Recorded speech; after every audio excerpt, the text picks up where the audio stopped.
أعوذ بالله من الشيطان الرجيم بسم الله الرحمن الرحيم الحمد لله والصلاة والسلام على رسول الله وعلى آله وصحبه ومن والاه وبعد اللهم علمنا ما ينفعنا وانفعنا بما علمتنا وزدنا علما يا رب العالمين.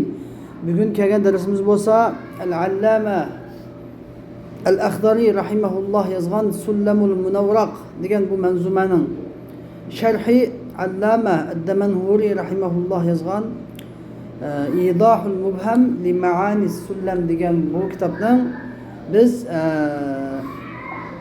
tasavvuratniki mabadii bo'lgan, nima maqosidi bo'lgan, maqosidut tasavvurat keldik. Endi biz ilmul mantiqni cho'ng jihatdan ikkiga bo'lgan edik. Tasavvurat va tasdiqot deb cho'ng jihatdan ikkiga bo'lgan edik.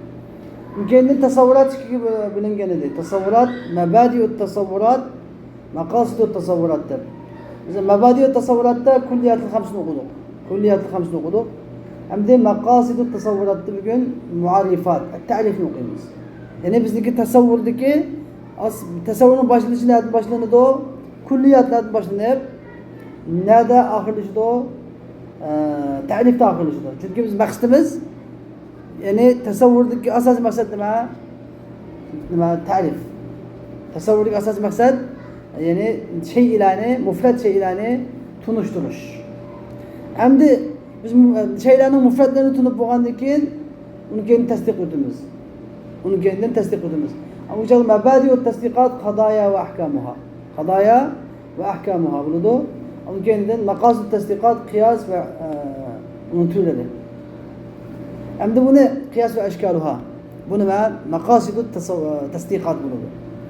Demek cho'ng jihatdan ilm mantiq faqatlam 4 kunda, değil mi? Bugun kelganimiz bo'lsa maqasid at-tasavvurat. Bu en muhim ders endi bugungi ders. Har qanday bir fanda biz şu fandagi bir asosiy mavzuni avvalan nima qilamiz? Tunishtirib o'tamiz, ta'rif qilamiz. Va har qanday shu fanning ichidagi har bir tarmoq bilimda shuni tunishtirib o'tamiz. Nahv bilimida nahv degan nima? Ma huwa an-nahv deganda nahvni tunishtirib o'tamiz. Nahvni tunishtirib bo'lgandan keyin ism, nahv arabning kalomini to'xtalib keyin ismni bir tunishtiramiz, fe'lni bir tunishtiramiz, harfni bir tunishtiramiz. Uni keyindan ismni tunishtirib bo'lgandan keyin ismni ichiga kiramiz. Ismni ichiga kirib ism degan marfuat, mansubat, majrurat deb uch bo'lmada uni keyindan marfuatni tunishtiramiz.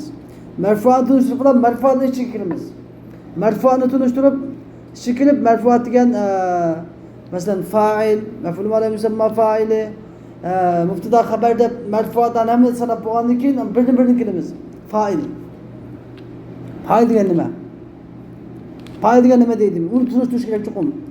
Bu tunishtirishni bilish uchun chuqur bu ta'rifatlarniki tunishtirishning qoidalarini, avvalan tunishtirish degan nima?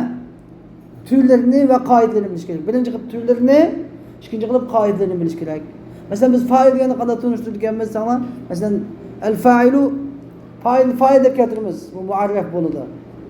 Endi buningki ta'rif muarrif keltiriladi. Birinchi qilib buni biz jami' keltiramiz, muttarid. Ya'ni hamma shu soatga hamma narsani chiqadigan bir gapni keltiramiz. Fa'il degandiki jinsiga qaytaramiz fa'ilni.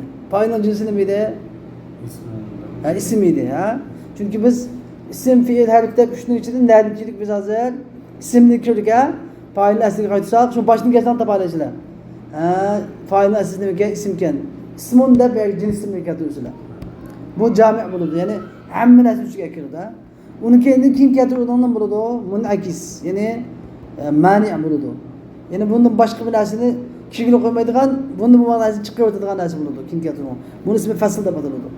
Fasl degan bundan bo'lmagan narsani qitashgan narsani chiqarib o'tadigan. Fasl keltirishlar. Shundan fa'il degan kullu ismin waqa'a bihil fi'lu masalan. Yoki usnida ilayhil fi'lu bi cihati qama bihil fi'lu.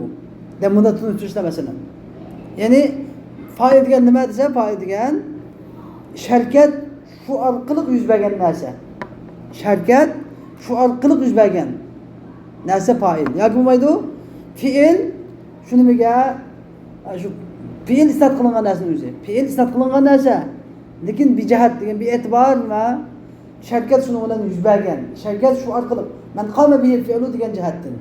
Man qama bil fi'lu degan jihatdan fi'il nimaga istat qilingan? Fa'il istat qilingan narsa deb nima qilamiz? Tunishtiramiz. Mana bu shunda batiladi, ta'rif deb batiladi. Lekin bu ta'rifda biz fa'il degan nima desam, al-fa'ilu marfu'un deb qo'ysam bo'lmaydi. Bu fa'il marfu' degan nima? Fa'ilning chiqadigan hukm. Biz bir narsani tunishtirish uchun uniki hukmini deb qo'ysak, bu tunishtirish olmaydi. Masalan, namoz degan nima deb so'rasam, as-salat. Salat degan nima desam, salat degan farz desak bo'lamdi. Salat degan farz desam nima bo'ladi? Uni hukmini deb qo'ygan bo'laman. Bir narsaning hukmi degan uning kirib chiqadigan bir narsa. Biz bir narsani tunishtirish uchun uning kirib chiqadigan narsani deb tunishtira olmaymiz. Avval shu narsaning mohiyatini deb tunishtiramiz, tushunarlimi? Agar shu narsaning mohiyatini deb tunishtira olsak, shu narsaning haqiqatlarini kamil haqiqatini deb tunishtira olsak, bunda batiladi, had deb batiladi. Agar kamil hadlarini bir jins bilan bir fasl bilan kamil jins qarib va jins fasl bilan fasl qarib bilan tunishtirsak, bunda batiladi, had tam, kamil had deb batiladi. Agar buningga faqatlam faslni ham keltirsam yoki jins ba'id bilan faslni keltirsam, bunda batiladi.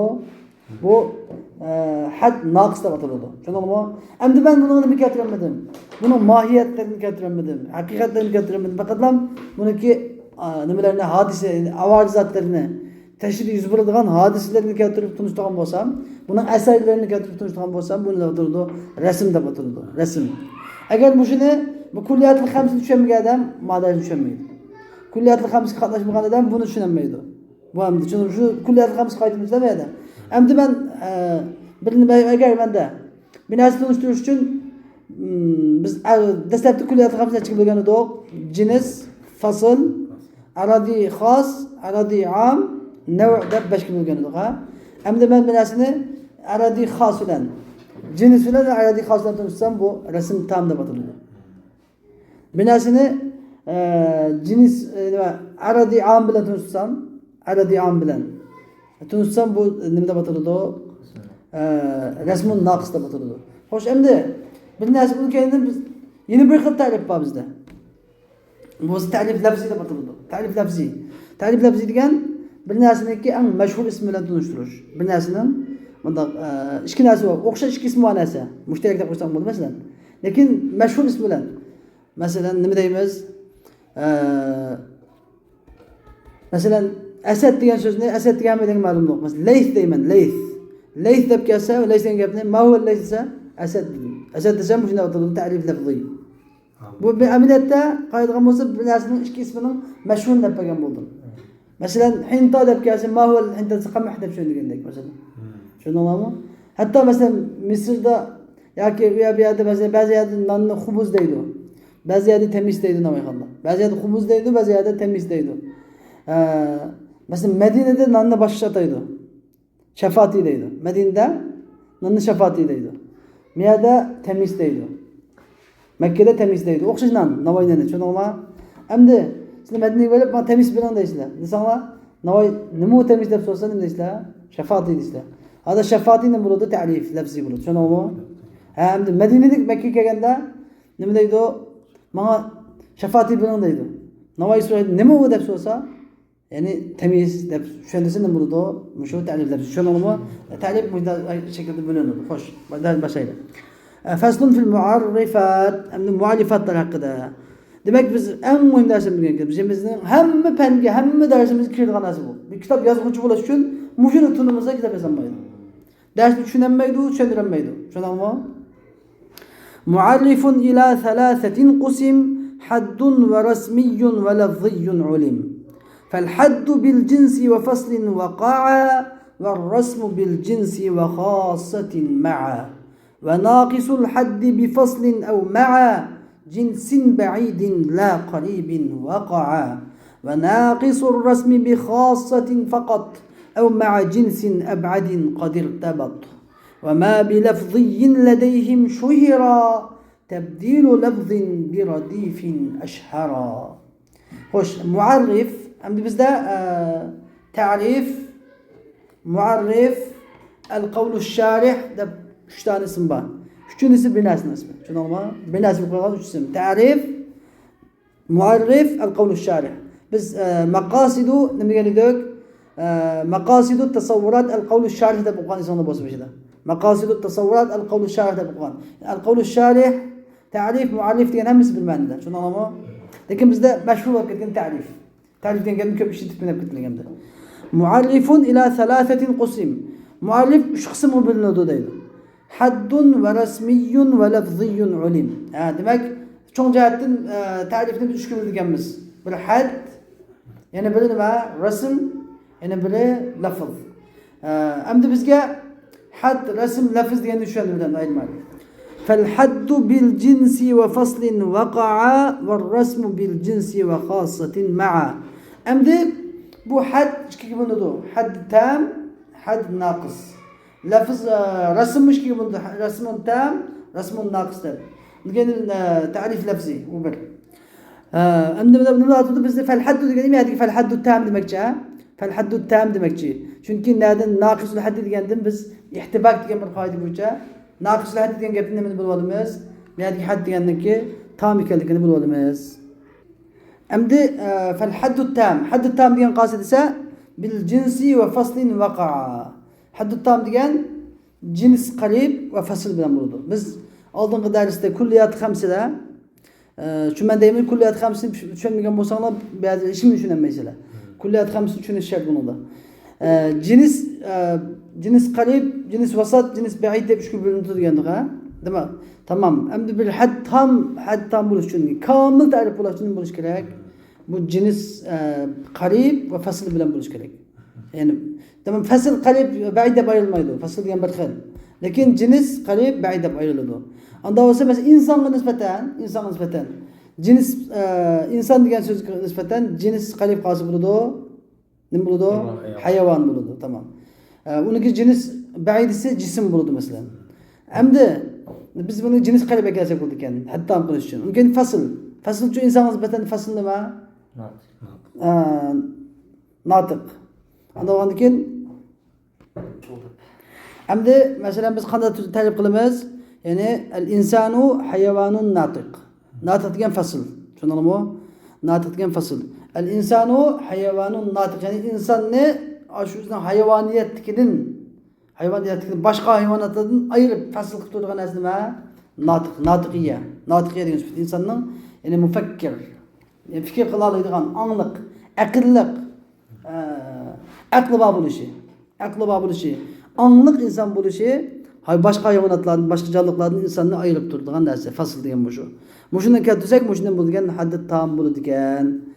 Va rasmu bil jinsi va xosati ma. Endi rasm degan so'z aytdim, rasmdan murod rasmun tam murod hamdiki. Rasmu tam deganimiz, ya'ni bil jinsi va xosatin ma. Jins bilan keladi masalan, al insanu jins degan hayvonun, unga xossa degan aradiya xossa. Ya'ni hayvonun va xossa deganimiz xossa masalan tapinglarchi? Bu yerda dohik deb kelgan. Aradiya xos deganimiz aradiya am, aradiya xos deb ikkiga bo'ldik. Aradiya am degan butun hayvonotlarda bor bo'lgan bir hodisa. Lekin aradiya xos degan faqat insonlar bor bo'lgan, boshqasi bor bo'lmagan hodisa. Unda insonlar bor bo'lgan hodisa xosi, masalan al-insanu hayvanun dahikun desak, inson degan kulaydigan hayvon desak, demak buni bo'ldi ekan. Nima? Rasmun tam bo'ladi degan gap. Tushundingmi? Endi va naqisul hadd bi faslin aw ma'a jinsin ba'idin la qaribin wa qa'id. Endi va naqisul hadd. Shu biz naqisul hadd degan gap miyadagi naqislardan outputga haddniki nima ekanligini bildik. Haddut tam. Ihtibor degan shayni. Haddut tam ekanligini bildik. Va naqisul hadd bi faslin aw ma'a. Endi hadd naqis degan fasl bilan bo'ladi. Faqat yolg'iz fasl bilan. Al-inson natiqun. Al-insanu natiq deb kelsa, nima kelsa, jins kelmasa, hayvon degan so'z kelmasa, bunda bo'ladi haddun naqis deb ataladi. Aw ma'a jinsin ba'id yoki al-inson jins ba'id, inson nisbatan jins ba'id xos bo'lgan hayvonchi. Jins ba'id xos bo'lgan inson nisbatan al-insanu jismun nima? Jismun natiqun. Al-insanu jismun natiqun desam bu nima? Haddun naqis bo'ladi. La qalibin va qa'id degan gap jins qalib bilan had naqs bo'lmaydi deydi. Bu xuddi mesela misal alsak hozir sizni bimirza siz nereden deb so'rasa, siz nima javob berasiz avval? Qirg'izistondan deysiz. Qirg'izistondan deb bo'lib, mau jins bo'lmamdi. Anda Qirg'iziston demaysiz hozir. Siz bimirza men siz nereden desam siz nima desangiz, men yer sharidan desangiz, kavkabil ard. Yer sharidan desangiz qanday bo'lib savol? Bu had naqs bo'ladi. Ben bimirza siz nereden desam men Qirg'izistondan deysiz. Unkenin Qirg'izistonning qayerdan so'rayman, bu nima fasl? Men sizni faslni so'rayman. Siz Qirg'izistonning nereden deysiz? O'shdinmi? Ha. Qirg'izistonning O'shdin desangiz sizga nisbatan bu bo'ladi, fasl bo'ladi. Qancha ko'p fasl bo'lsa, O'shniki Qarasuv bozoridan yo Aqsuv bozoriga u yoq bu yoqdan qancha ayirsangiz, bu fasl qancha ko'p bo'lgansa nima? Ta'rif shuncha kamil mukammal bo'ladi. Tushundingizmi? Xuddi shuningdek gap yana. وناقص الرسم بخاصة فقط أو مع جنس أبعد قد ارتبط. أمدي وناقص الرسم. أمدي الرسم إيش كي بدي بس رسم تام رسم ناقص تبلغنا. رسم ناقص تجنمز ناقص رسم تجنمز بخاصة فقط أراضية خاصة بالله مولده. مثلا الإنسان ما ضاحك. شنو نقول؟ من نقطة رسمون ناقص تبطلده. أو مع جنس أبعد قد ارتبط. يبقى تمثل كيف بيشده بنا على دي عامة ولا على دي عامة ولا تعرف بنون ما يد أصلا. شو نقوله؟ çünkü الإنسان ماشين نبقيسام bu تعرف ما يده bu hiç mi bas bu? Hata oldu. İnsan diye mangadı zek, kut mu mangadı, taş mı nerede? Kalı mı mangadı, at mı mangadı, koyun mu mangadı? تعرف ما يده. Hem de insan diye الإنسان ضاحك لقيسام الإنسان ضاحك نظام دبل قيسام bu çağda bu tarif nima resim naqs bo'ladi resim naqs endi a 5ta faqatlam nima had naqsda faqat fasl keltirgan inson natiq buni bo'ldi had naqs inson dahik desam bu nima rasm naqs bo'ladi ammo al inson mashi deb qo'ysamchi hada laysa ta'rifan ta'rif bo'lmaydi أو مع جنس أبعد قد ارتبط ياكي خاصة ولا جنس بعيد لنكرد مثلا الإنسان جسم ضاحك تذكرده ما نمشو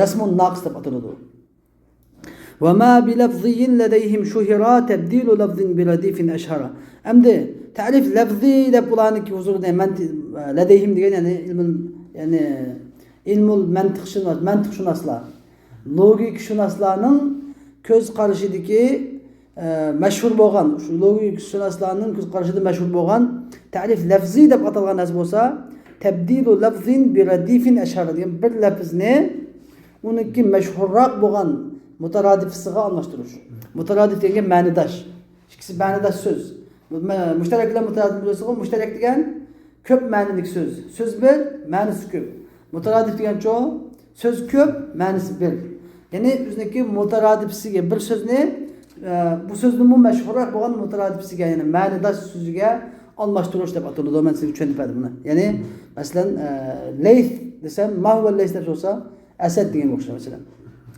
aqulu لما قدم الكلام على مبادئ التصورات أمد علامة دمنهولي ديدك علامة الأخضريني بيتك شرح يزيد ديدك أقول من دايما كي مصنف يعني علامة الأخضر رحمه الله لما قدم الكلام على مبادئ التصورات يعني التصورات لانكي başlanış noktası yani mebadi tasavvurat kalamını ilgili boğandın keyin وهي الكليات الخمس بوسا كليات خمس دور أخذ يتكلم على مقاصدها يعني أمدي تصورات لانكي مقاصدها sözleşki başladı وهو القول الشارح بوسا قول الشارح دور demek mesela pekende bir nasıl üç ismi var mutaradif yani kavlu şarih ta'rif el muarrif şunu فالمعرفات جمع معرف معرفات dediğimiz muarrifin köp şeklidir yani bi kesr ra ra'nın zil bilen ve yuqalu lahu onun hem ta'rif hem değildir ve kavlun şarih hem değildir şunu ama üç ismi değil ve huwa ma kanat ma'rifatuhu sebeban fi ma'rifati al-mu'arraf emdi طيب قول الشارح قال ما تعريف قال ما معرف قال ما دسا ما هو تعريف شنو تعريف ما شنو تعريف التعريف ما هو ده شوصة أجلسك ما هو تعريف التعريف ده بكاس من بجواب برسلا هل نقف كلام قشة ماي تعريفنا تعريفه هو ما كانت معرفته سببا في معرفة المعرف منها تعريفنا تعريفه تعريف كان Bunu bilish, ya'ni muarrafni bilishga sabab bo'ladigan narsadir. Uni bilish muarrafni bilishga sabab bo'ladigan narsadir. Desak, nima bo'ldi? Ta'rifning ta'rifi bo'ldi. Qiziq, ta'rifning ta'rifi. Bi fathir ra, ra'ning zivr bilan. Zivar. Kal hayawanin natiqi. Sizlar zivar zirgani bilamsizlar? Zirzavar. Zirzavar fash degani bilamsizlar? Biz Nima deysizlar unisizlar? Fatha, kasra. Nima deysizlar? Arabcha deysizlarmi? Türkçe yok mu sizlerde? A, I, U deydi. bizde A, I, U to'g'ri shu. burada uyretken bo'lsa hozir uyretmeydi hech kim. Zirzavar bilan o'qitgan ba. asli- Qayda Nuraniyga o'xshash. Ha. Fathani zirzavar. Asli qoida hammadan bizniki tilni saqlab qolish kerakda. Asli to'g'risi, to'g'ri turkchasi A, I, U. Tushunarlimi? A, I, U to'g'rimi shu? Lekin bizga islom dini nereden kelgan? Bizga Farisdan kelgan. Farisdan kelganligi uchun biz zir degan osti degan gap. Zabar degan usti degan gap. Pash peti kelgan. Zir, zabar, pash. Shu bo'yicha kelganda. Endi shuning uchun shu tilni saqlab qo'yish kerak endi. Bilib qo'yish kerak. Tushunmay o'tsang bo'lmaydi. Kal hayvanin natiqi fi ta'rifil inson. İnsonni tunishtirishda hayvanın natiq deganga o'xshash masalan. İnsonni tunishtirishda hayvanın natiq deganga o'xshash. Fa inna chunki ma'rifatahu, ya'ni insonni yoki mush hayvanun natiqni bilish sababun fi ma'rifatil inson. İnsonni bilishga bir sababdir. Bizning hayvanun natiqni bilishimiz, natiq degani hayvon degani nima? Natiq degani nima deganini tushunsak, insonni tushunamiz. Tushunalimi? İnsonni tushunishga sababdir. Ve huwa khamsatu aqsam. Endi bu ta'rif andavanda 5 qismga bo'lindi. Haddun tam, haddun naqis, rasmun tam, rasmun naqis ve ta'rifun bil lafz. Deb 5 ga bo'lindi.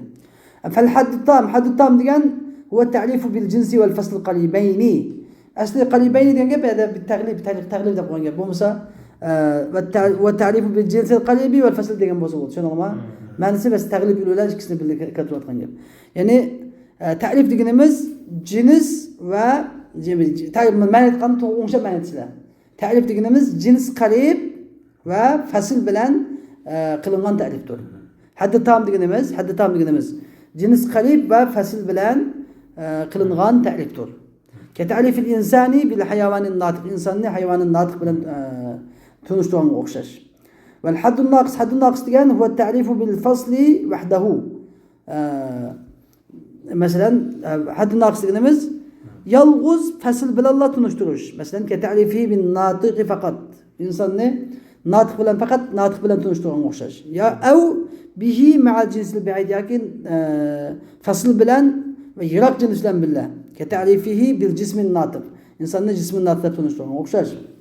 Ve rasmut tam deganimiz huwa ta'rifu bil jinsil qaribi vel khassa. Ke ta'rifil insani bil hayvanid dahik. Rasmut tam deganimiz nima desa, bo'lsa cins qarib bilan va xossa bilan tunishtirish. Rasmut tam deganimiz. Ke ta'rifil insani bil hayvanid dahik, ya'ni insonni hayvanid dahik deb tunishtirganga o'xshash. Va rasmun naqis deganimiz bil xossa deb vaqtda faqat yolg'iz xossa bilan tunishtiramiz. Ke ta'rifi bil dahik, ya'ni insonni dahik deb, inson ma huwa al-insan ad-dahik deb tunishtirganga o'xshash. Aw biha ma'al jins ba'daki, shu fasl bilan va cins ba'id bilan tunishtirganga o'xshash. Ke ta'rifihi bil jismi ad-dahik, insonni jismi ad-dahik deb tunishtirganga o'xshash. Endi bu yerda bir intikib bir masala chiqib qoladi. Biz bu yerda nima deymiz hozir? Biz kulliyat ham o'qiganda aradiy amni o'qigan. Shunami? Aradiy amni desa aradiy am ta'rifda ishlatilmaydi degan gap chiqdi hozir bu yerda. Bir. Ikkinchisi, yana birisi Alloh taolaning sifatlari hammasi rasm. Tushunarlimi? Hech qaysi sihat emas. Alloh taolaning sifatlarini aqida bilimlarida nima qiladi? Har bir sifatni ta'rif qiladi, ta'riflaydi. Osh ta'riflarning hammasi, masalan, al-irada sifa mukhassisa deydi. Al-irada sifatun mukhassisa deb tushundiramdi oxirigacha. Mushu nima deb ataladi? Rasm deb ataladi. Nima uchun? Chunki biz maxluqlarning Alloh xoliqninki haqiqatiga tik yetish mumkin emas, mustahil. Faqatlan biz rasm, ya'ni shu Alloh taolaninki nimalardan asarlar, Alloh taolaninki asarlariga qarab, yaratgan maxluqotlariga qarab, shu maxluqotlardagi asarlarni kulib Alloh taolaninki bunda sifat bor ekan, bunda maxluqotlarniki har bir alohida qarab Alloh taolaning bunda sifat bor ekan deb biz maxluqqa qarab turib xoliqniki sifatlarini nima qilishimiz uchun tushuntirganligimiz uchun Alloh taolaning sifatlari qanday bo'lgan hammasi rasm babiga kiradi. Rasm babiga. Shuning uchun bak bir Alloh taolaning sifatlarini deb bak so'qishab o'rtishga ketolmaydi chunki biz tigiga yetolmaymiz. Alloh taolaning sifatlarini tikib yetolmaymiz. Ashada ojizligimizni nima qilsak bo'ladi, e'tirof qilishimiz kerak. Uni kenidan xo'sh, endi va amma at-ta'rif bil lafz, amma lafz bilan ta'rif qilish deydi endi. Lafz bilan ta'rif qilish degan fa huwa an tubaddila al-lafza bi lafzin muradifin lahu ashhara minhu. Endi lafz bilan ta'rif qilish degan ta'rif lafzi degan, ya'ni bir lafzni shu lafzniki bu lafzdan mashhurroq bo'lgan ma'nidosh yana bir lafziga almashtirish. Bizning ta'rifil g'adanfar bil asad. G'adanfar degan so'zni asad bilan tunishtirib o'xshash. G'adanfar, ja'al g'adanfar desak, u nima g'adanfar degan asad shir. Shir deganning yomoncha qismi bor yapni ichida. Tushunarlimi? Layth, g'adanfar degan bir muncha ismlar bor. 20 necha ism odam olgandim men ustozimizdan. Lekin endi nimishqa arablar mashhur narsani bak cho'ng bo'lgan narsaga jiq qism qo'ydi ekan. Arablarning qoidasi. Endi va muradul musannifi bil haddi va rasmi fil bayt al-thani. Musannifning ikki musannifniki had va rasm bilanki muradi fil bayt al-thani ikkinchi bayt, ikkinchi misrada. Bu baytning ikkinchi misrasidagi nima dedi ikkinchi misrasida musannif ujoq dediki fal haddu bil jinsi va faslin waqa'a va rasmu bil jinsi va xosatin ma'a degandiki buningdagi muradi davotadi. التامان فالحد التام والرسم التام demakchi.